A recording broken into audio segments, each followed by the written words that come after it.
News 24 আমি অনুসর রয়েছে আপনার সঙ্গে। খড়গপুরের ডন শ্রীনু নাইডু খুনে রাজনৈতিক চাপানুতো তুঙ্গে। তৃণমূলের অভিযোগ, বিজেপি রাজ্য সভাপতির উস্কানিতেই খুন হয়েছে শ্রীনু। দিলীপ ঘোষের পাল্টা দাবি, শ্রীনু স্ত্রীকে দিয়ে মিথ্যে অভিযোগ সাজাচ্ছে তৃণমূল।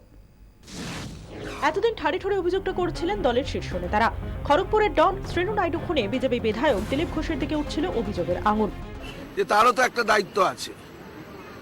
দায়িত্ব বলতে শুধুমাত্র মমতা বন্দ্যোপাধ্যায়ের দায়িত্ব আর ওনার দায়িত্ব নেই তা বলা তো যাবে না।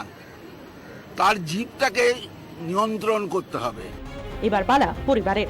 বিধানসভা ভোটের আগে শ্রীনুকে খুনের হুমকি দেন দিলীপ ঘোষ। বিস্ফোরক অভিযোগ করলেন শ্রীনু স্ত্রী পূজা নাইডু। एक बार उनका रैली निकाला करके दिलीप घोष ने सीनू को धमकी दिया कि खड़गपुर में मैं तुमको रहने नहीं दूंगा और तुम्हारा नामो निशान भी रहने नहीं दूंगा। এখানেই শেষ নয়, বিজেপি রাজ্য সভাপতির বিরুদ্ধে এফআইআর করতে চান পূজা। दिलीप घोष के नाम में कुछ कंप्लेन करें। मैं ये सीनू का क्रियाक्रम अच्छा से हो जाए, उसके बाद मैं जाके जो भी मैडम भारती घोष के ऊपर पूरा मेरे को विश्वास है कि वो सब चीज जांच पड़ताल करके अच्छा से करेगी। দলীয় কাউন্সিলরের সুর পুরসভা চেয়ারম্যানের গলাতেও।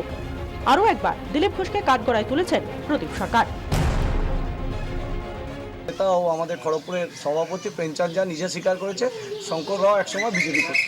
আমাদের খড়গপুর শহরের যে বিধায়ক ছিল তার যে প্রভোকেটিভ ভাষণ, সে যে উত্তেজনামূলক ভাষণ দিয়েছিল, সেই ভাষণে সিনুর যারা বিরোধী ছিল তারা উৎসাহিত হয়েছিল।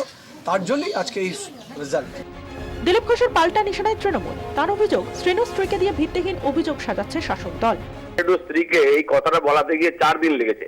এর আগে 3 দিনের ফুটেজ আপনাদের দেখে নিন।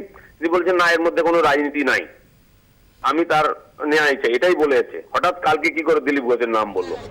খড়গপুরের ডন শ্রীনু খুনে পুলিশের জালে 8। তাদের জেরা করে আরো বড় মাথার হদিশ মিলেছে দাবি পুলিশের। সেই মাথার খোঁজে চলছে তল্লাশি। আর তারই মাঝে তৃণমূল বিজেপি দরজা শ্রীনু খুনের নয়া মাত্রা যোগ করেছে। আগামী দিনে রাজনৈতিক চাপানুতোর কোন দিকে গড়ায় সেটাই দেখার। ব্যুরো রিপোর্ট 24 ঘন্টা।